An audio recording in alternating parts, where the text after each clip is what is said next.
Hey, but let me ask you this. I mean, we share one thing in common. We're white, privileged. Who my father was a lawyer and a judge in Illinois, and we know what your dad did.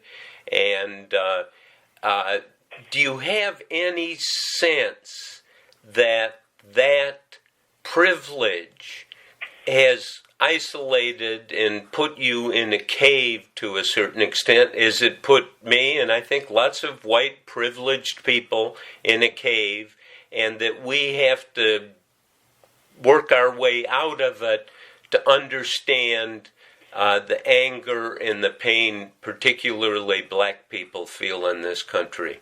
Do you No, you really drank the Kool-Aid, didn't you? Listen to you. Wow. No, I don't feel that at all. So now I understand. Because it was too early. Your new National Security Advisor, O'Brien, said to you on January 28th, Mr. President, this virus is going to be the biggest national security threat to your presidency. Do you remember that? No. You don't? No, I don't. I'm sure if he said it, I'm sure he said it. Nice guy.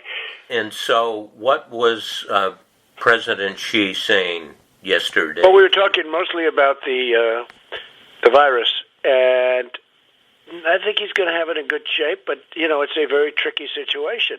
Indeed it goes through air, Bob. That's always tougher than the touch. The touch, you don't have to touch things, right? But the air, you just breathe the air, and that's how it's passed. And so that's a very tricky one. That's a very delicate one. It's also more deadly than your strenuous flus.